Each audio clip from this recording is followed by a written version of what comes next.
Welcome, everyone. Thanks for being here today. And I'm Susu Xu. I'm an assistant professor from civil engineering. And on behalf of civil engineering and the Department of Geoscience, we are very happy today to have Dr. David Wald from USGS to be here.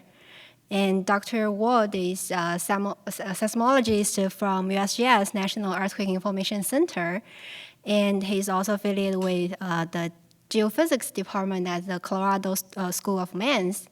And some background here, Dr. Wald got his master's degree from University of Arizona, where he actually met Bill from our geoscience department here.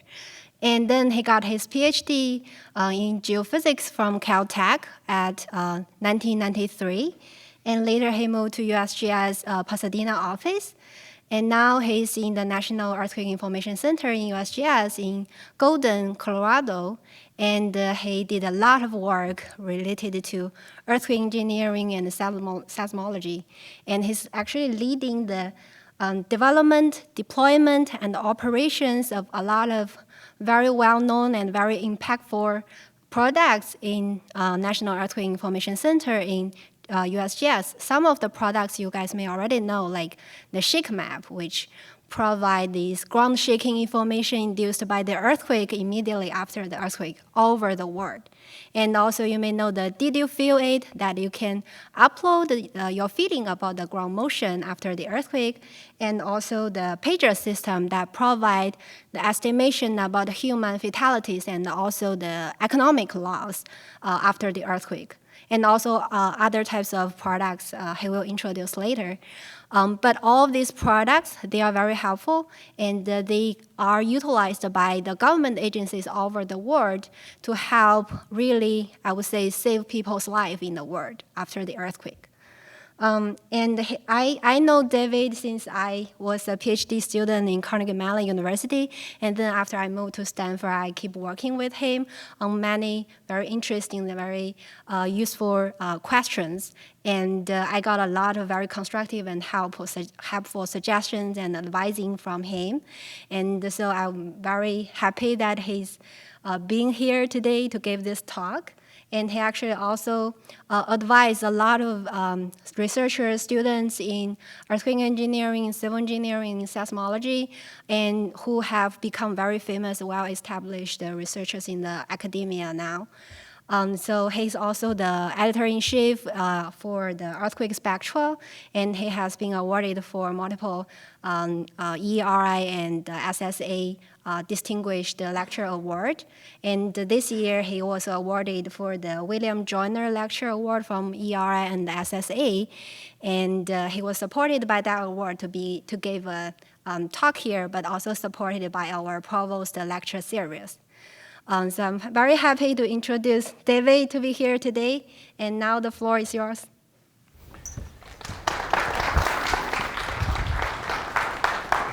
Thanks, Susu. Thanks for the warm welcome and also hosting me. And it's really been nice to visit and catch up with friends and also meet some of the new students here and just be on campus again. So I come to you from Colorado. This is the National Earthquake Information Center. This is in Golden, Colorado, where we run a seismic network that operates around the world, and we provide global earthquake information, both the shaking and the impact. And that's something I've been involved with for several years now.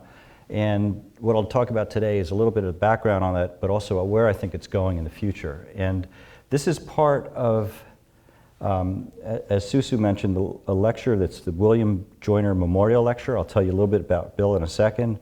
But the purpose of the lecture is for people who are at the interface between seismology and earthquake engineering to be recognized for playing that role. And that's what Bill Joyner did earlier in the history of this connection. So a couple personal vignettes I'll start with, and then talk about Bill Joyner just a minute. Mention collaborations and disclaimers. The rest of the roadmap is looking at the current state of things, where things have come from in terms of shaking and loss estimation in near real time. And then how do we go forward, integrating some of the loss models that we have with ground truth information. That's where work here with Susu and others is taking place. and then some challenges and next steps moving forward, and if we have time, a little bit about what-if situation. What do we have earthquakes here in New York, and what might transpire? So a little history. I grew up in Rye, so I'm across the water. When I grew up, I went to high school in Rye, and ended up going to undergraduate for geology and physics at St. Lawrence University through the Adirondacks. And my first encounter with an earthquake was in New York.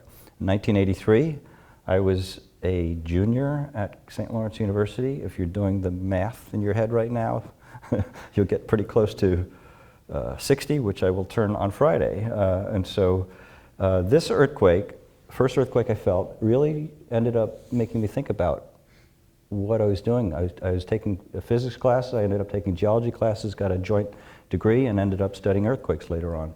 How many people actually have felt an earthquake in this audience? Okay, it's probably not in New York, but I imagine California and other places. It's nice to have a connection to Mother Nature through an earthquake. You really start to get a respect for what it's all about. Just like the first time you see Aurora Borealis, you start to think about the underlying causes, and it's a fun field to be in. And of course, there's no surprise that we have earthquakes in New York. As I get back to this in the end, I'll see if we can take a look at what would happen if we had some of these historic earthquakes around the New York City vicinity. But you know, we're not in California, we're not in the West, but we do have earthquakes in this region, and there have been historical earthquakes that have caused significant damage. Before I go on, I'm from Colorado. We have some strange sports in Colorado. You might not have heard about it, but pack burro racing is an endemic sport to Colorado, and this is my friend and also theoretical seismologist, Rule Sneeder, and we take turns running with Mickey. And racing with the burro is having a burro on your leash. You don't ride the burro. But these are 10, 15, 20-mile races through the mountains and mountain passes and trails, and it's kind of a fun sport. And despite our age, Mickey's the one that usually gets worn out at the end of the race. The other thing I wanted to mention, and Bill might make Bill a little uncomfortable, see if we can make him squirm in his chair.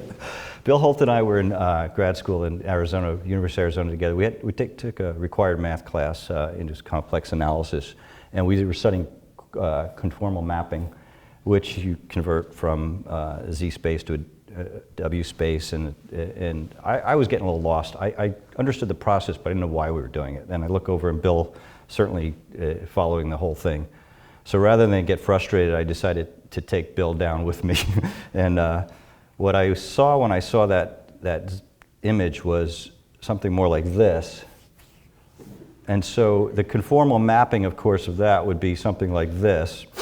And so I handed this notebook to Bill in the middle of class. And Bill, if you've ever heard him laugh, it's not subtle, it's not quiet. So it was quite an interruption. And we still talk about the same thing today, because he really lost it in the middle of class. It was fun. Okay, last thing before I get going in earnest. Bill Joyner was a friend, a colleague at Menlo Park in the USGS, and he early on recognized the importance of studying ground motions for the purpose of engineering design. And so he studied things like the peak ground motion prediction equations, peak acceleration velocity, but also spectral acceleration, which was important for engineers to understand the responsive structures.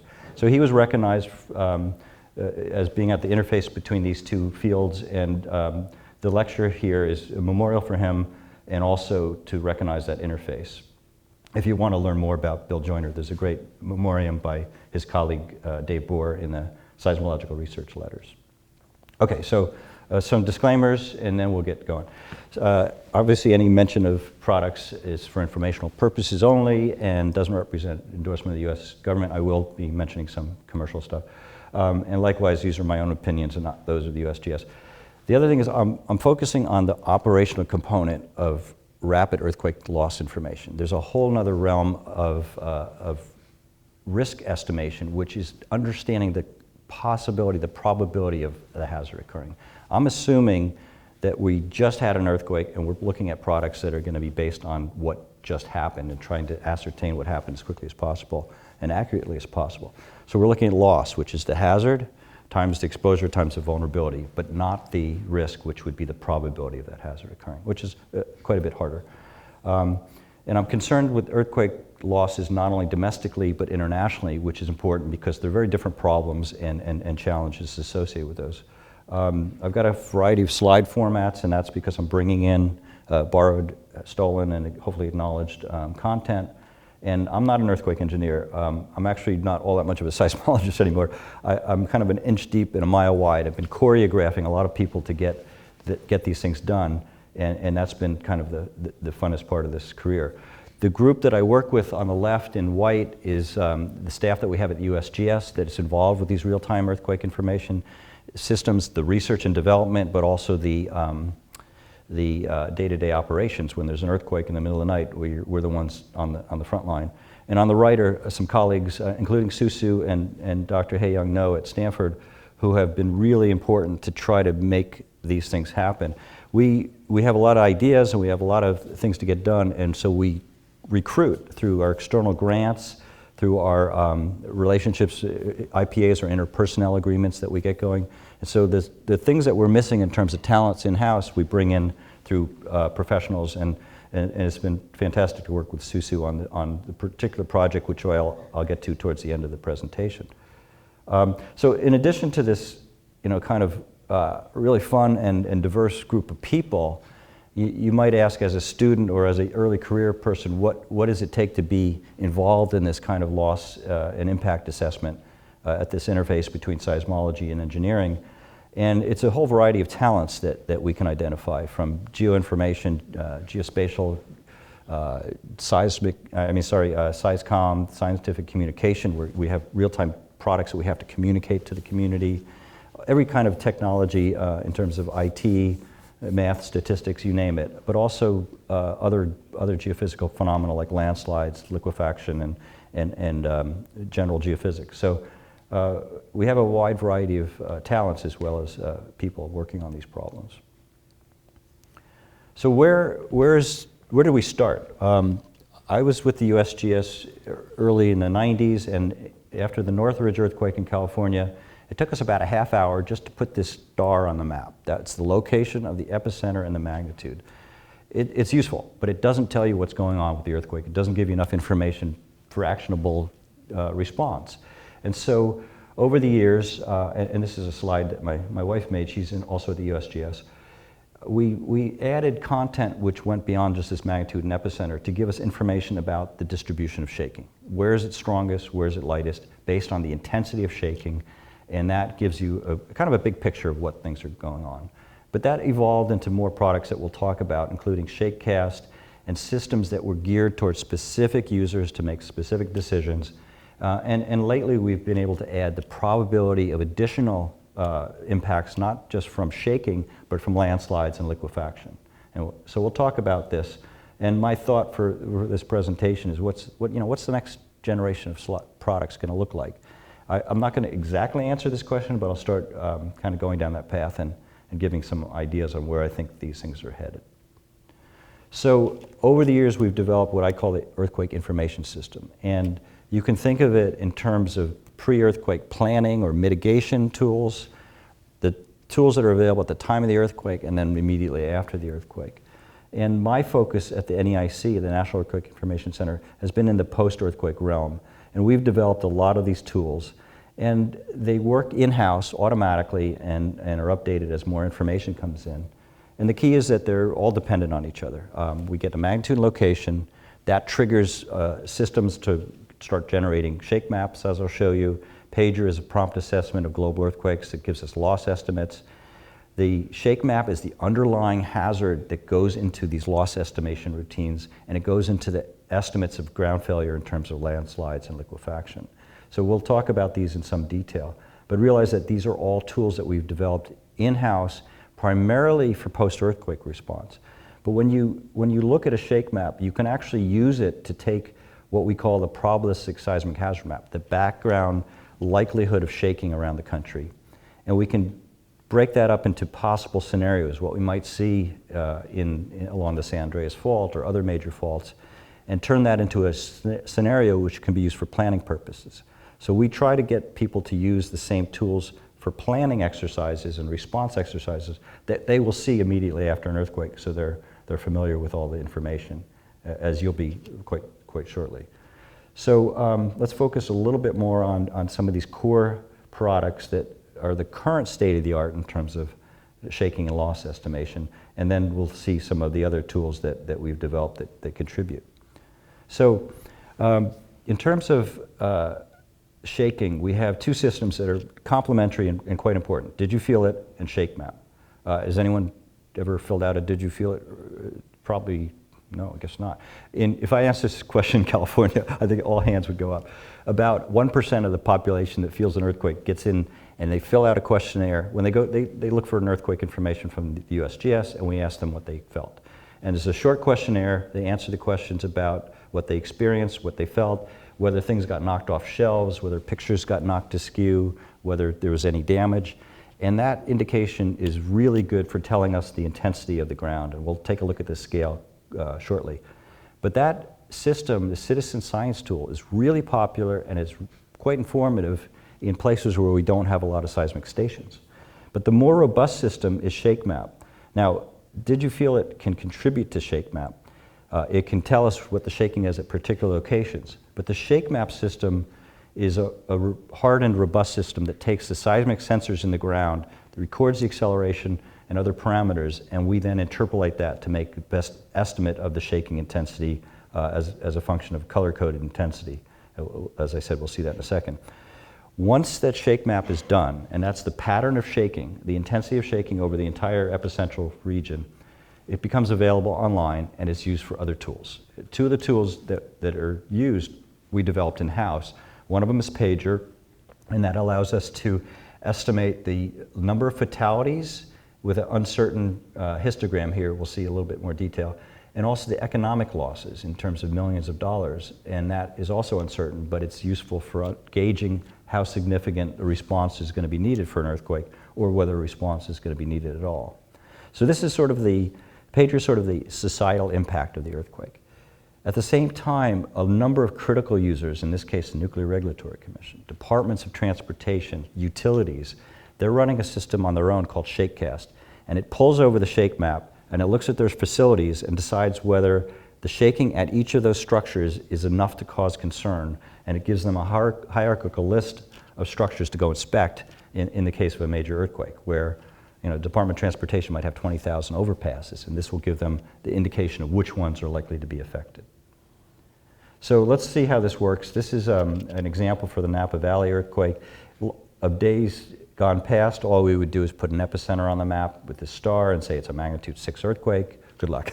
Now we have recordings at these triangles, these seismic stations, which tell us in the color-coded intensity scale here that different areas have shaken at different levels, and we can use that in the shake map process to interpolate, a smart interpolation, to get the exact shaking, or an estimate of the shaking everywhere on the map, and we can then compare that with buildings and with facilities that might be damaged.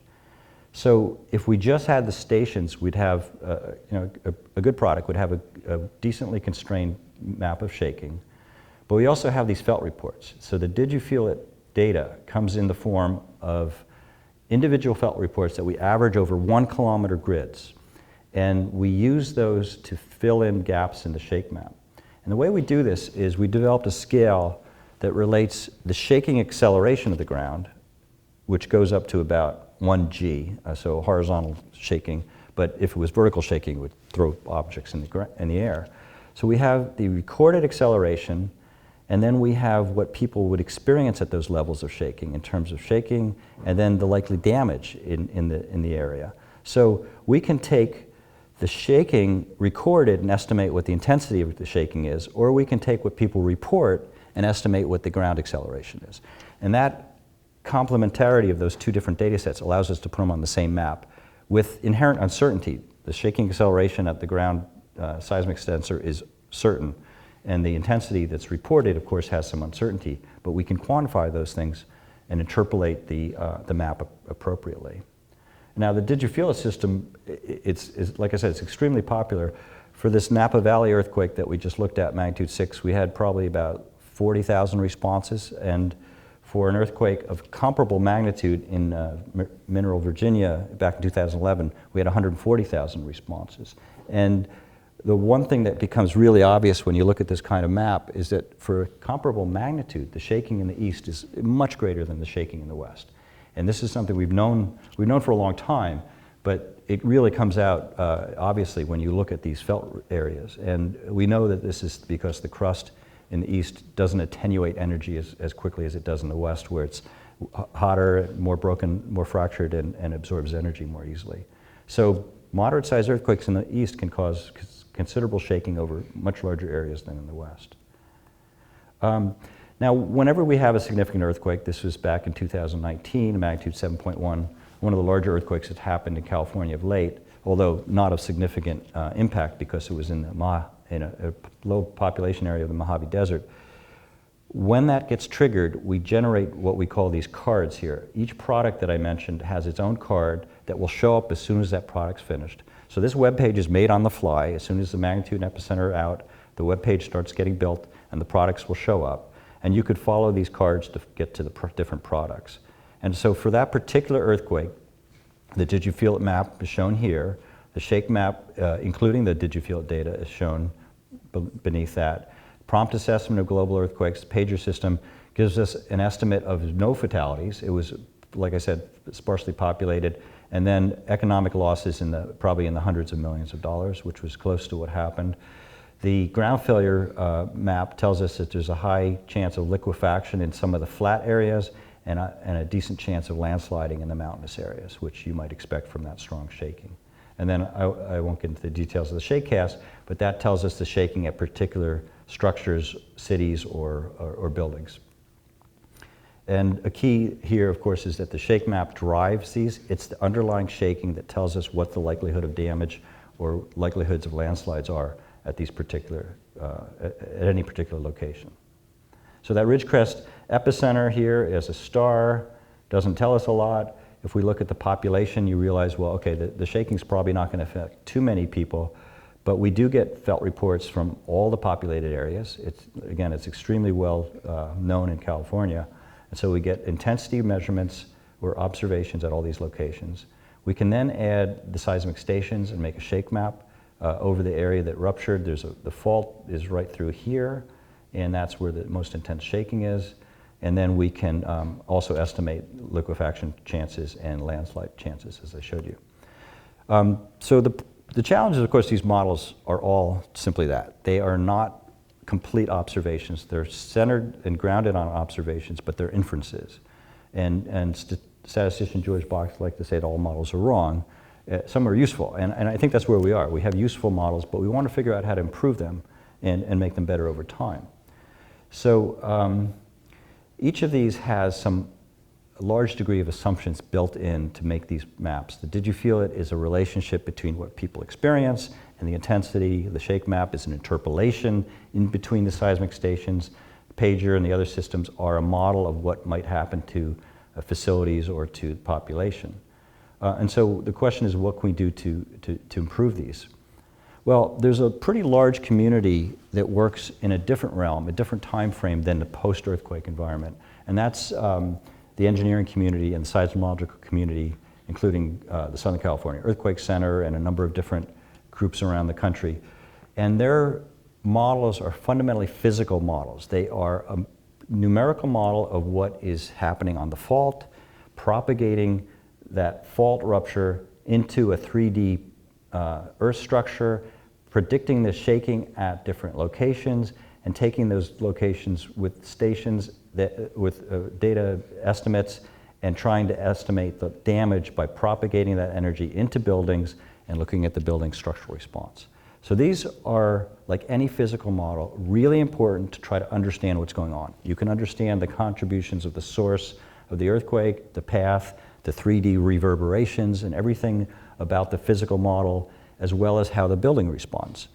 The challenge with that is it's not possible to do this in real time, and you don't have enough data to do this in a post-earthquake environment. You don't know enough about the structures, you don't know enough about the earth, and you certainly don't know enough about the earthquake rupture pattern immediately after an earthquake. So while really informative, these are not going to get us to where we need to go in terms of real-time applications. And so let's skip that.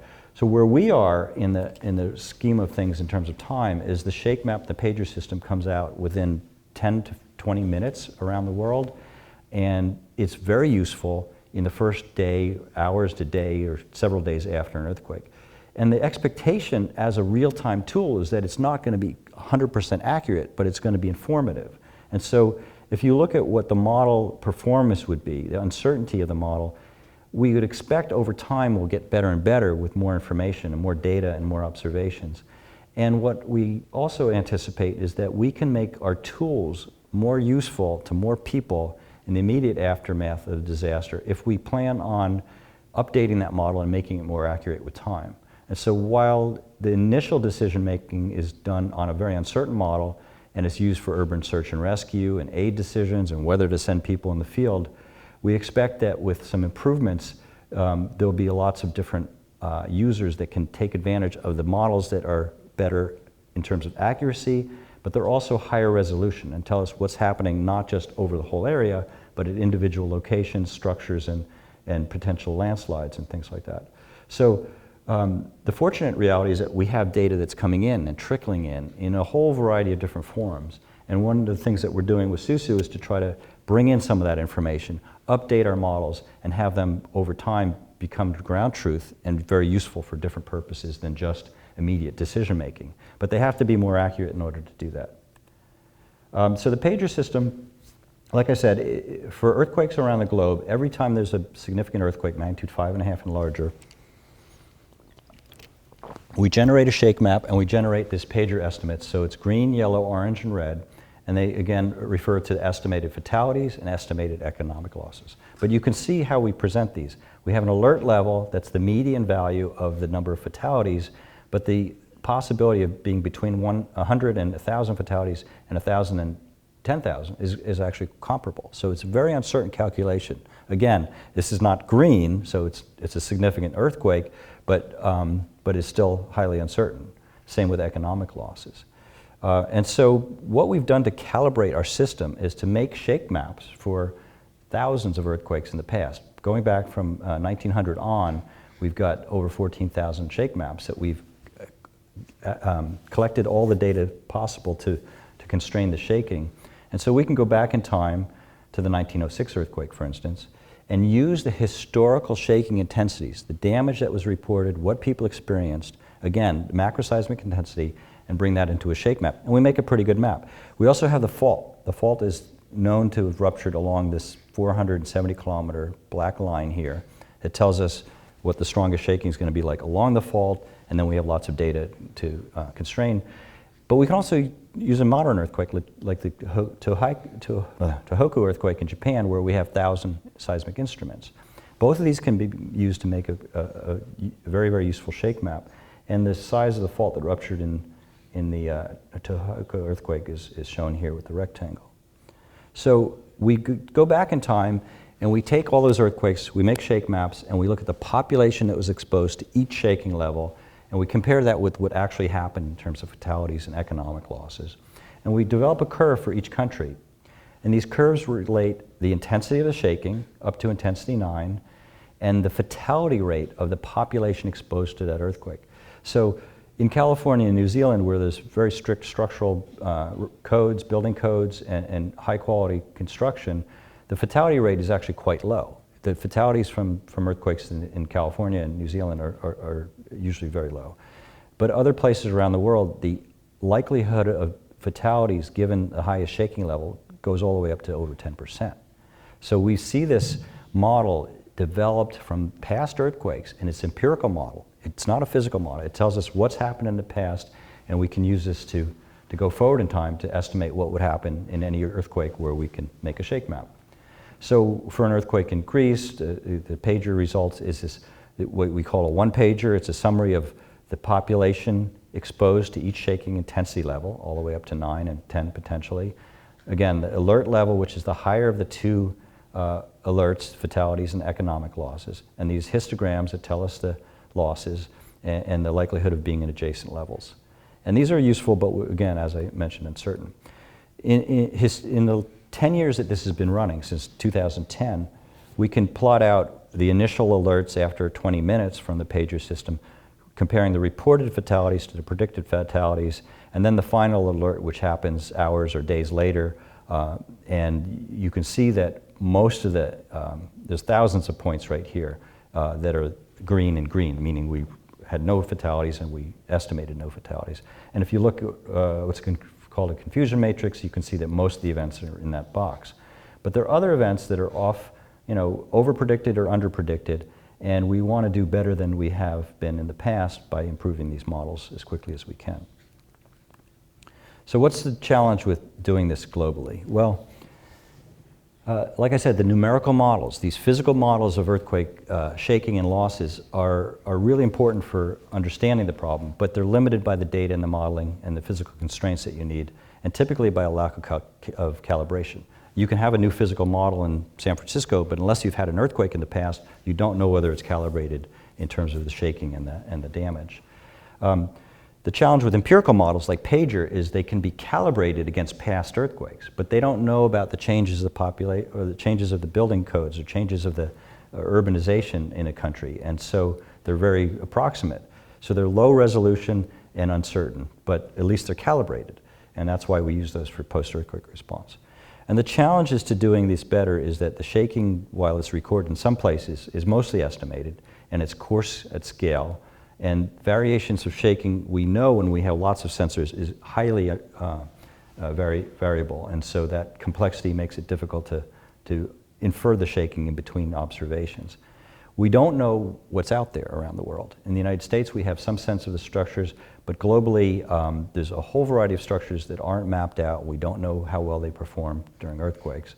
And we call that fragilities. How much shaking it takes to damage or collapse a structure is poorly known in many places around the world. And then if you knew what happens to a structure, the question is, what's the outcome? You'd have to know how many people are in the structure and what happened to them. Did they get out? Were they in the part of the building that collapsed?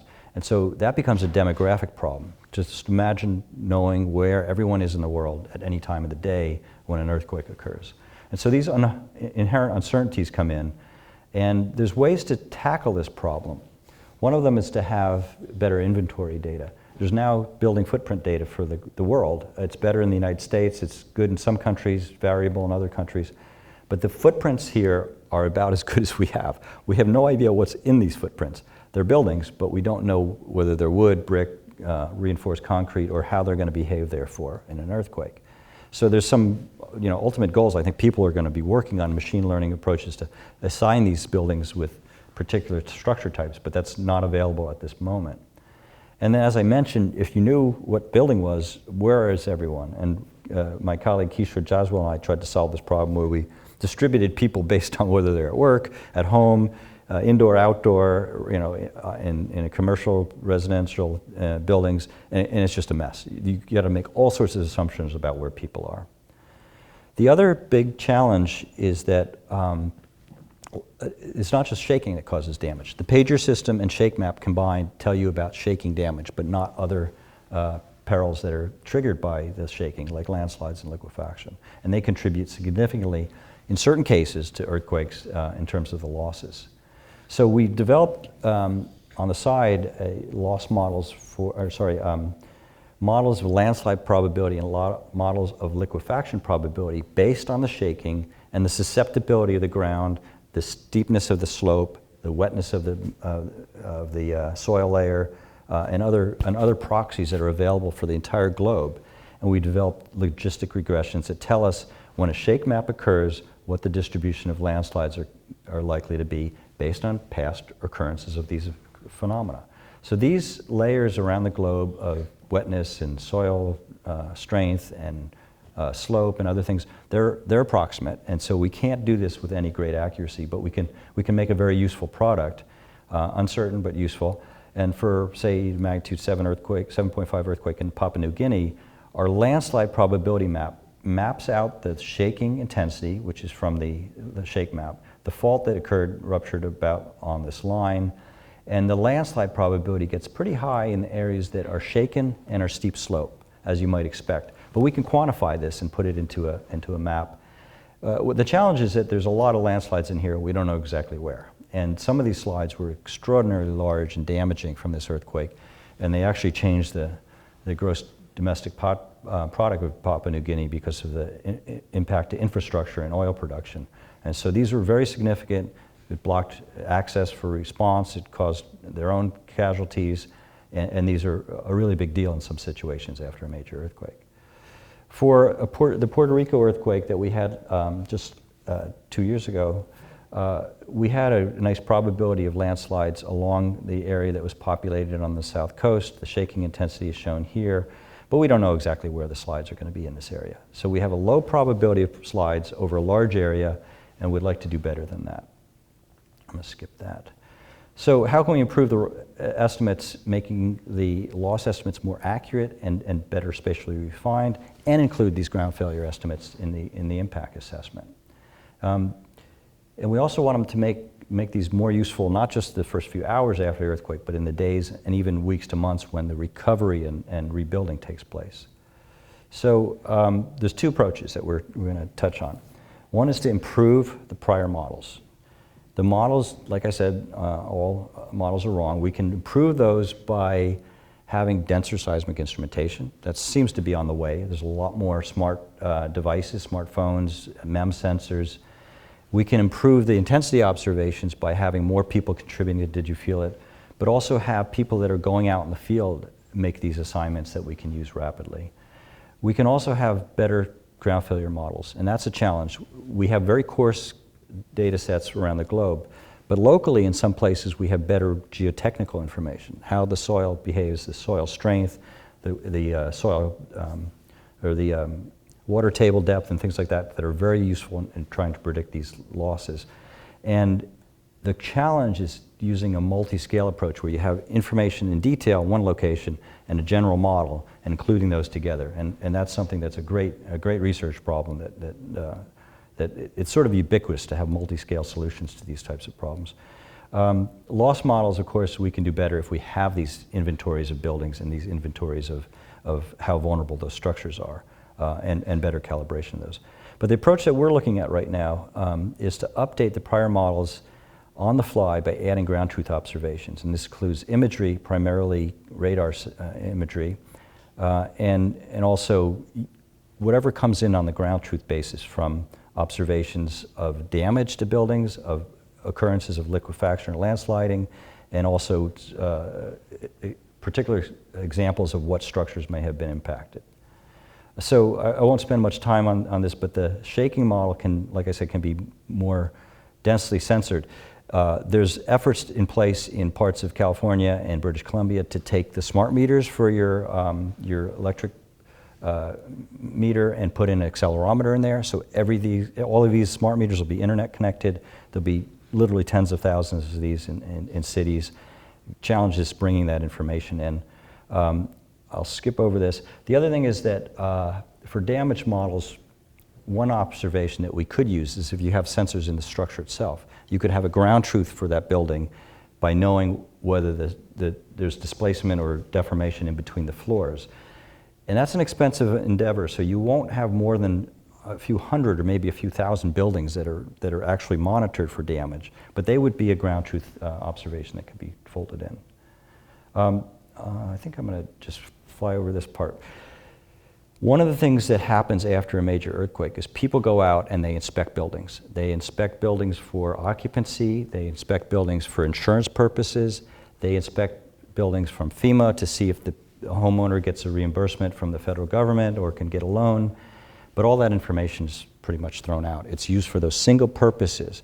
What we're doing is having a workshop this summer at the USGS where we're bringing in all these experts and allowing them to understand that if they were to collect that information in a certain form, we could assign intensities to all those locations. That would better inform the shake map and better be used for for damage calibration as we go forward. So that effort's underway to try to increase the density of these kinds of observations. As I mentioned, multi-scale models. We have an estimate of liquefaction, which is the likelihood of ground soil failure to the point where it liquefies and can't support structures. It's a very coarse model, but we have very dense observations of downhole measurements of the soil properties, which in certain locations where it's most likely to liquefy could be folded into making a more accurate estimate of what the actual liquefaction should look like. And again, smart structural health monitoring, I think, is going to be with us, but it's not going to be everywhere. So we're always going to have to infer what happens to most structures. For instance, we have the Veterans Administration has hospitals around the country. We have 32 of the hospitals instrumented to infer damage immediately after an earthquake, but the VA has 10,000 buildings. And so we get a sampling, but not ubiquitous monitoring of those. So the work that Susu's helping us with is adding ground truth information to the prior models of liquefaction, landsliding, and building damage. So this is a slide, a friend of mine, Dave Lalamont at EOS in Singapore. He draws these wonderful cartoons of complex processes, and a kind of picture like this is worth Susu's 1,000 equations. This is the prior model, and what we're looking at is bringing in some evidence, and the evidence can be actual occurrences of building damage, or it can be imagery, and we'll show you how that works. But that will allow us to update the prior model, and the whole idea is to get to a narrower uncertainty and the actual ground truth as quickly as possible. And so the process to do that is really one of getting higher accuracy, removing any bias in the models, but also having a better spatial resolution. So we do that by, rather than going forward in having a magnitude shake map and pager, we're going to actually turn this problem around and start taking the imagery and the reporting of information and bringing it back into the shake map and the loss estimates themselves. And so there's two ways we can do that. One is to immediately after an earthquake, if you know something's happened, that's information that's not in your model. Your model is completely unaware of any actual occurrences. And so we can bring that in with the following approach. And this is work done in-house, but also with Dr. No at Stanford University. And what we know from past earthquakes is that there's a tendency of the first reports to be just what is observed, and over time, the number of fatalities that are reported grows in a kind of predictable form within days and multiple days after an earthquake. So these kinds of early reports are not the answer, but they are informative about what's taking place. If no fatalities are reported, you don't know that no fatalities occurred, but it's a bit of information that's uncertain and useful. So what we do is we take our pager histogram, our uncertainty estimates of the losses, and we can project those to the time that that report was made, and then with the proper curve, we can forward project those to the end of the time and see what the ultimate histogram would look like when we have more independent information. So if we get a few hours, we have 2 fatalities, and then after 6 hours we have 8 fatalities reported, we can actually update the pager model. Obviously, if the pager model says there's no fatalities, and there were some, we're going to migrate in the right direction towards that.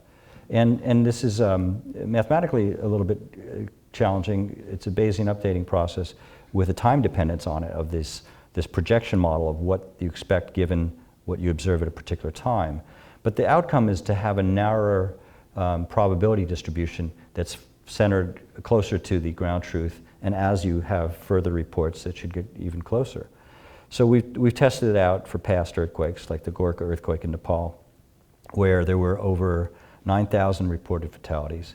And if we start with a pager model, by purpose we make it 2 times too low in terms of fatalities, but after 20 minutes and at 7 hours and 29 hours, we add the estimated fatalities, which were the actual numbers for this earthquake. It'll migrate towards the right answer and have a lower uncertainty. Our actual losses estimates were in this range, and again, it didn't change all that much in terms of the median, but it did reduce the uncertainties. And if we started too high, it too would migrate towards the center, where the increasing reports will further constrain the model. So we've been working on this in near real time. We haven't been reporting these to outside the federal government, but basically for any earthquake, we can take the pager histogram, this uncertainty plot, put it on its side, And every time there's a report, we can update that uncertainty histogram right here, and it'll migrate towards the right answer much more quickly than our model would otherwise. And so we've been doing this offline, and it seems to work quite well. After, in this case, 6 hours, or here we have just 2 hours after the earthquake, and then after 6 hours. In this case, we underpredicted the actual fatalities because a lot of these were a couple hundred kilometers away in Izmir, in Turkey, well away from where we would predict losses. But they occurred, and that model then allows us to update the losses. So challenges to this are that we don't know if the data that's coming out immediately is authoritative. We have to have ways of doing that. We have to have ways of bringing that in automatically and routinely and being able to access that for updating models. So we need to operationalize it. And then we need to communicate the fact that we're updating our models with this kind of approach, and that's going to take some interaction with social scientists and communication experts. The other approach is using imagery, and this is where Susu's heavily involved. We're going to now use imagery to constrain the ground failure and the losses. The imagery has always been used to determine where the fault is. The fault displacement on imagery taken before and after an earthquake often shows us exactly what the fault is that occurred, and we put that back into the shake map. We call that the finite fault, and it is very important for determining, again, where the strongest shaking is.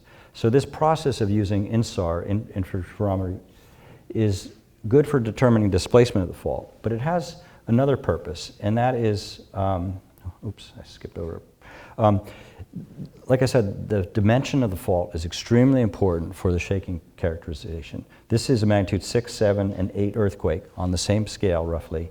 Magnitude 6 Napa earthquake that we saw has a fault length of about 10 kilometers.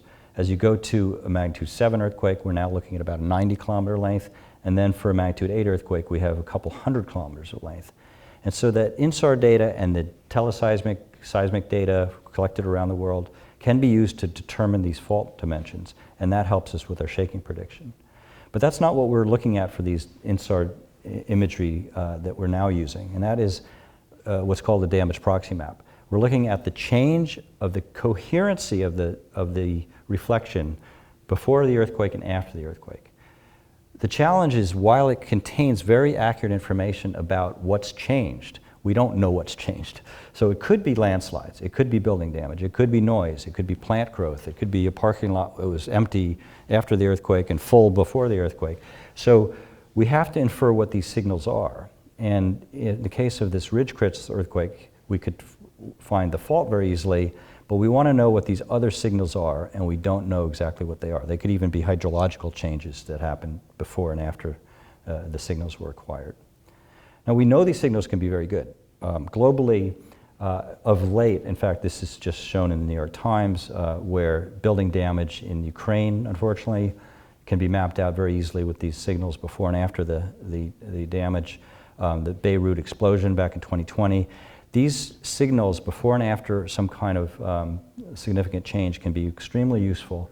And in the case of the Amatrice earthquake in Italy, the different types of satellite imagery all point to a damaged area in the northwest part of the city very, very clearly. And so the challenge here is that we have a DPM, a damage proxy map, a change map before and after the earthquake that's high resolution. It can be 5-meter resolution. It can tell you about individual changes, but we don't know what changed. And then on the other side, we have these models which are physically informed. We know the causes of landslides, the steep slope and the strong shaking. Liquefaction usually occurs in flat areas where there's wet soil, and damage occurs in areas of strong shaking. So these physical models are informative, but they're really crude. They're coarse. This geospatial, the INSAR data is highly resolved, but really dumb. We have no idea what it is by looking at a change. And so we're going to merge these together. Let me skip this right now. We're going to merge these together by looking at the image, the DPM, the change detection before and after an earthquake, and try to infer what's going on in terms of what's caused this change. If you zoom in on the area that ruptured in the 2020 earthquake, it's kind of messy. This is the signal. This is the before and after damage proxy map. The change in the radar reflections coherency before and after the earthquake. There's clearly some signal in here. The coast is right along here, clearly some changes, but it also looks really noisy. And we want to use this to best inform our model. So if you think about this as a collection of distributions, the distributions are caused by physical processes, whether they're noise or landslides or liquefaction. Basically, we want to determine the distribution, the covariance structure of these distributions, their median value, and assign those to particular causes so that we can use those pixels to say, well, that's a landslide, that's building damage. And so we've worked together with Hae-Young and Susu to make this happen, where we have basically a physical causation. We have the shaking, and we have potentially causing liquefaction, landsliding, directly causing building damage. The landslide can actually cause building damage, and liquefaction can cause building damage. And all of these things contribute to changes in the DPM. As well as in the background, there can be changes, growth of plants and other things we've mentioned that are also causing changes. And so I know Susu's discussed this recently in the geoscience department, so I don't need to go over this in great detail, but she's developed a really nice approach with using the Bayesian causal graph that allows these causations, these different physical processes, to be determined. What is the likelihood that that cell, that pixel, that change is due to a landslide, building damage, or liquefaction? And it's based on having information about these prior models, landslide, prior, liquefaction, and building likelihood damage. So the DPM has a signal, and we're going to try to infer what's the cause of that signal from this process. Again, this is a challenging mathematically and computationally, and there's a lot of noise in some of these signals, but we can see very easily how this works for an easy case. If we look at the 2018 Hokkaido earthquake, it had massive landslides, and the landslides were mapped out in great detail, so we know what happened. And if you look at the DPM, you can see right away that it's got information in it about those landslides. You can pretty much see a correlation between almost every landslide here and the DPM. So there's a lot of signal in here, and we're pretty sure this is going to help us. So we can do this. This is in a paper that's in press with Susu. And basically, if we look at a prior model of landsliding, a prior model of liquefaction, and the building footprints, we can basically reduce the footprint of the prior model in areas where nothing changed. If nothing changed, we know there's no landslide, building damage, or liquefaction. For the landslides, you can start to see that the prior model has large areas of occurrences. And by the way, this is one version of the shake map, and this is a later version of the shake map. If we look at the later version of the shake map, there's huge areas that could have landslides, and the posterior model, which is based on this damage proxy map, focuses attention on the areas that actually ended up having slides. The observed slides are not used in our model, only the damage proxy map. With the with the liquefaction, we had a huge area that could potentially have liquefaction at a pretty low probability. But in the posterior model, we've narrowed it down to a very narrow location where there's probably soil wetness and river and valleys that would probably liquefy.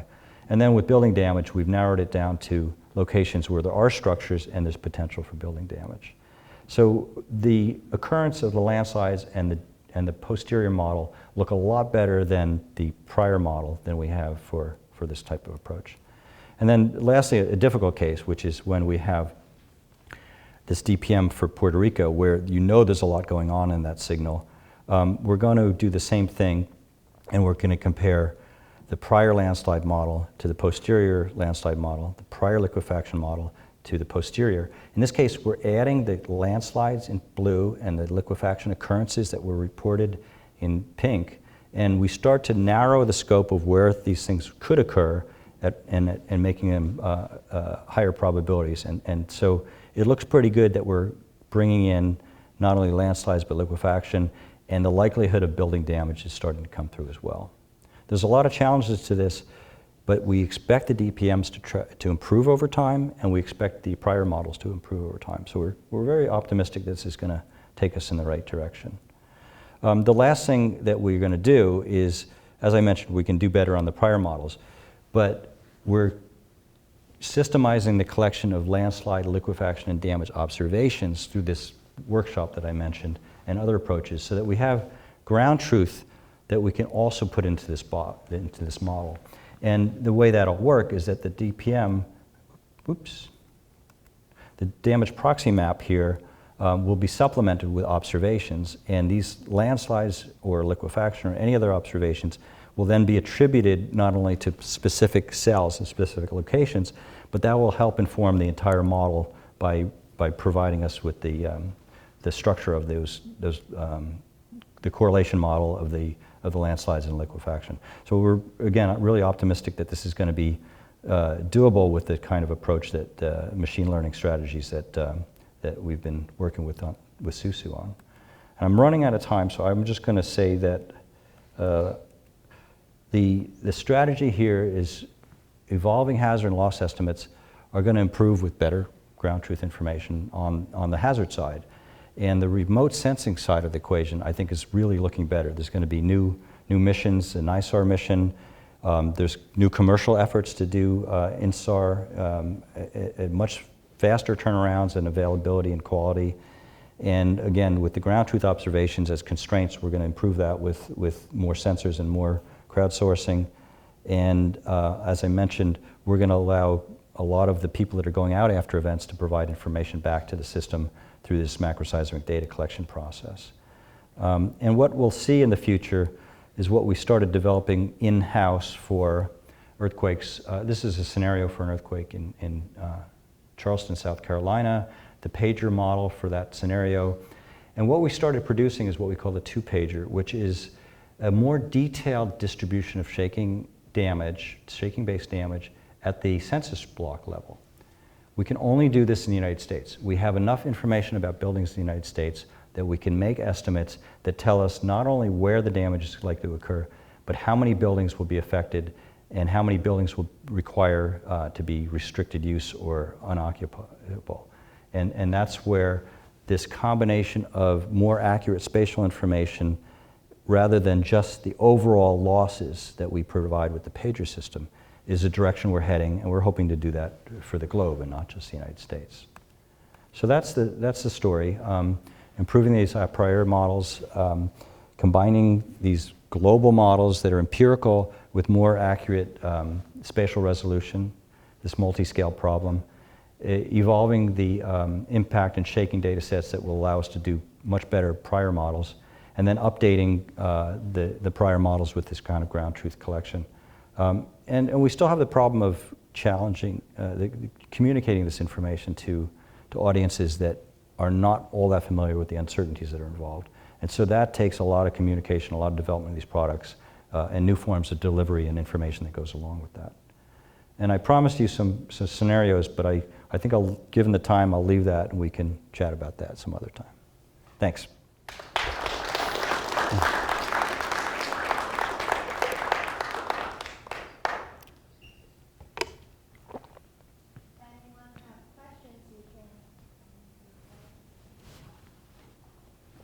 Uh-oh.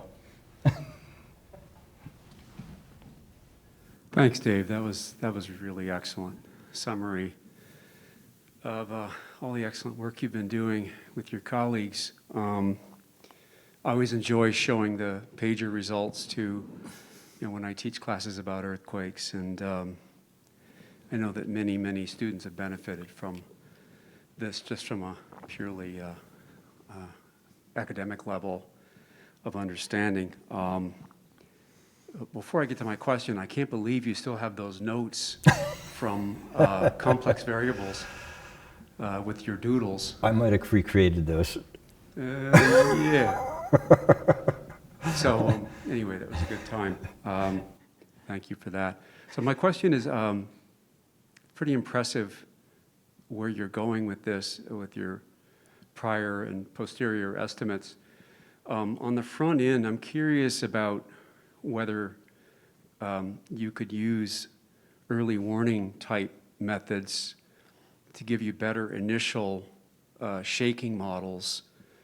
For example, incorporating GPS in the Tohoku Earthquake would have told you in the first 5 minutes that you're dealing with a 9 instead of an 8. And so you would have had in the first 10 minutes a much more accurate shaking model first 20 minutes than would have otherwise been obtained. So that's a sort of an early warning application, or sophisticated inversion methods, finite fault methods, where you get detailed fault slip estimates as a function of space. Do you stand to gain much ground in the real first few minutes after an earthquake by employing early warning type methods to get better source estimates? Yeah, so in general, we're pretty opportunistic. I mean, we'll try to go after whatever information will help constrain the shaking. Now, we don't necessarily need to know the fault if we have enough sensors. And each situation is different.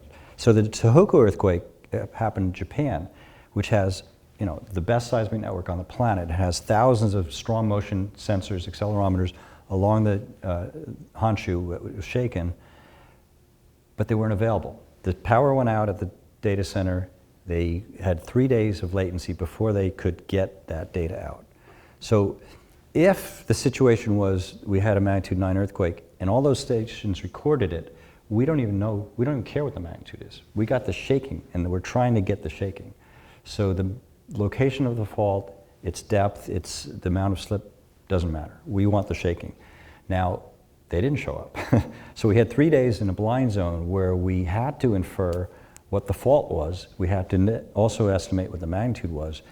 And in that case, whatever it takes to do that better, we're game for. GPS is a really good one.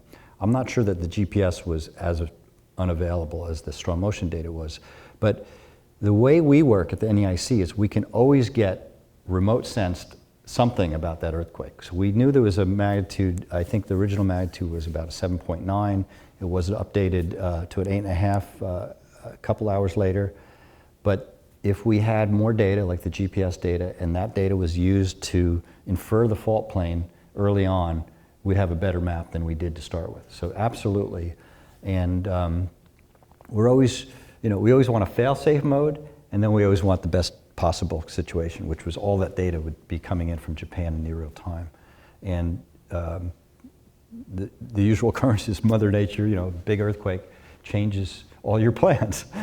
And so we do try to think of these contingencies, and we now have Bill Barnhart in our shop at USGS, and he takes the INSAR data pretty quickly to try to get the fault dimensions, and that may or may not help. It depends on where the earthquake was, how big it was, if it was offshore, if it was on land. And so that's the kind of work we support to try to bring in off-the-shelf solutions to the problems that we have. So yeah, that's a great question. Early warning is used in 2 different ways around the world. One of them is for earthquake early warning, where you determine the magnitude and location from the P waves, and you estimate the shaking before it reaches before the S waves reach some location. The rest of the world uses the word early warning like you were, which is rapid information about what's going on. And in the UN Global Disaster Risk Reduction Framework, early warning is just knowing that a flood may occur, knowing that a hurricane's approaching, and that's really opportunistic in terms of what kind of data sets you bring in to do that. Other questions? Yeah. Hello. This is Anadilji. Thanks for the talk. I'm from civil engineering. My area is transportation engineering, and when we study safety, I think you have the similar problem that we need things to go wrong so that we can have data to analyze it. So for your case, I believe like all this earthquake needs to happen and things needs to collapse so that you'll have some extra data to make up. We try to figure out things to have more surrogate measures to see how safety will be affected. For your case, I'm Turkish, so I'm familiar with earthquakes happening, and most of the time, building collapse at poorer neighborhoods, poorer cities. So basically, did you try to use any demographic information, which kind of gives like an indirect way of saying how the buildings are? Yeah, great. All concrete, but some could be not well maintained, probably economic reasons. So did you use any kind of more social information, demographic information, socioeconomic information Exactly. to support the models? So super question. if you had data everywhere, you could do it completely empirically. You could just say, well, I know this buildings in this part of Turkey behave this way in the past, it's most likely going to do that way. In Turkey, there's been a number of fatal earthquakes, a number of other earthquakes that were not fatal, that we have a pretty good curve. But we went and had, in 2010, we had an earthquake in Haiti, which had no fatal earthquakes in our catalog prior. So we had no idea how vulnerable the structures were. But we have a sense of that. So what we do is exactly what you were mentioning. We have demographics. We have the knowledge that, in certain parts of the world, there's different types of building codes or not. There's different raw materials. There's different socio-demographics that result in, using different materials for different types of structures. And so Kishore Jaswal, the structural engineer on the project, we grouped countries by similar climate, similar socioeconomics, and other factors where in Haiti we didn't have any data, but in Dominican Republic we did. So you start to group things together, and of course that adds uncertainty. But empirical models are dependent on the data that you have. And like you said, with bridge transportation, there's not that many examples of what happens in earthquakes for well-designed structures. And so, in San Diego and other places, you have to test them physically and numerically. But that's a supplement to not having enough empirical loss information. So, great question.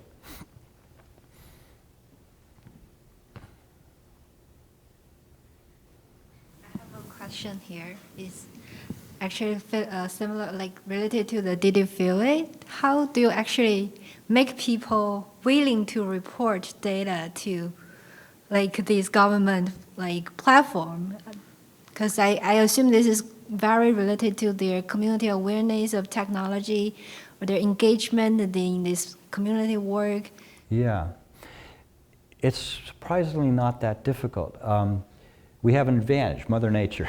So if you ever felt an earthquake and everyone around you's felt an earthquake, first question is, did you feel it? And then you want more information. And people go online, and we just put the link up there and say, well, if you felt it, report it here.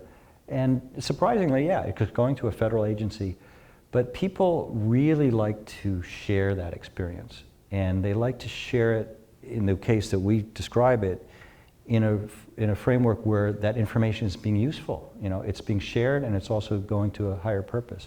They also get to know what the shaking was in terms of the intensity at their location, but it's still only about 0.5% to 1% of the people that feel an earthquake will report it. That still results in 100,000 reports in some earthquakes. But it's always surprising that people have all these fears of the government, all these fears of privacy, and they're on Facebook on one side, and they're more than willing to share this in vast numbers when they feel an earthquake. It really is a game changer when you experience that and you want to share that information. So it's a two-way street. We have information we provide you, but you provide us information that's extremely valuable to us. Yeah, but we don't advertise it. Obviously we don't market it very much. We're the federal government. I always wanted to put a little link after somebody fills it out. It says, and would you like a pizza delivered to to that address? But we can't commercialize.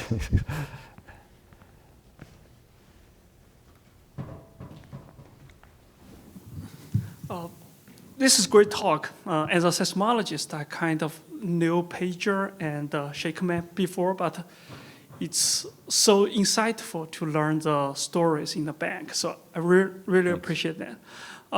My question is related to one of the slides you showed. It's very intriguing that your colleague is trying to use some equations to calculate how many people are in a building at a certain time of the day. One can imagine that COVID might have changed that relationship. If you have an earthquake hit suburban New York in the afternoon in a weekday, you may have more people trapped now because they work from home.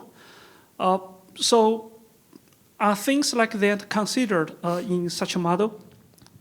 So the example that I showed in that slide was effectively saying why we don't do it that way. Because it's so difficult to know where people are.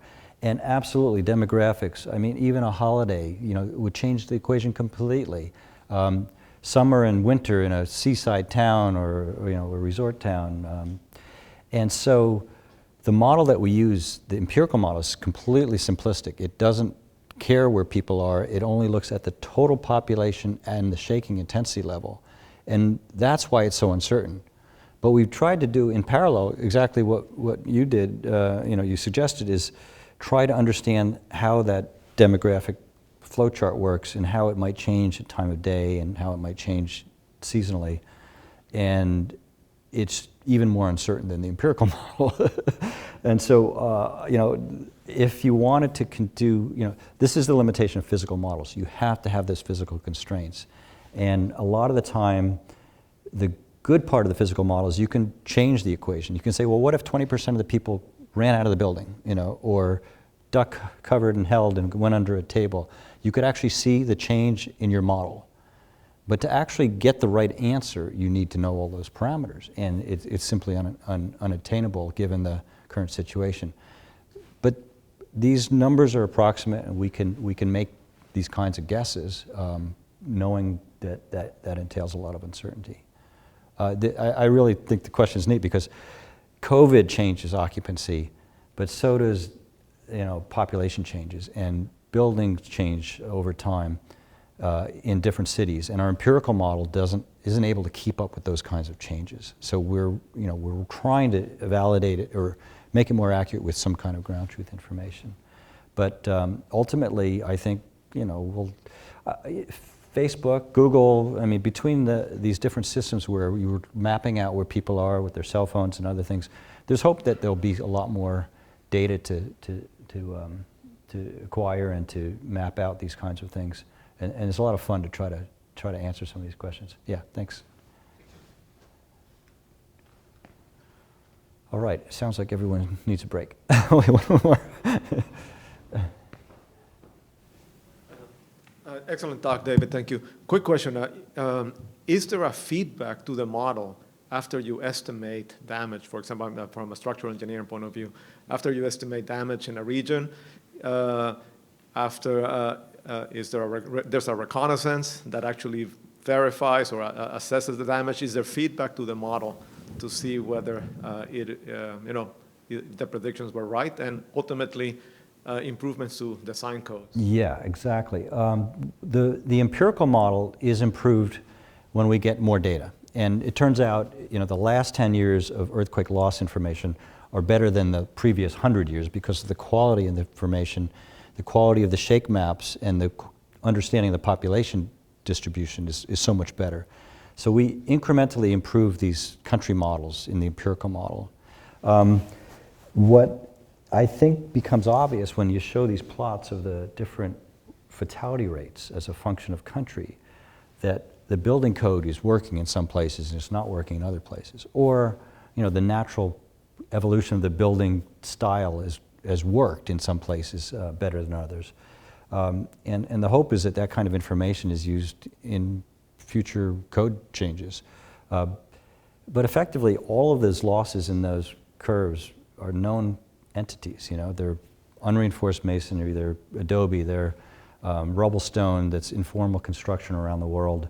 And the problem isn't an engineering problem, it's a construction problem that we really haven't addressed. And so that reality won't change very quickly. And although some countries are improving, the population growth combined with the continued vulnerable structures means that I think the world is at risk more and more every year than improved. And that's an unfortunate reality. Thanks. I think that's all for the questions. And thanks again for being here today to give this very nice talk. Thanks, Susie. Okay, thank you.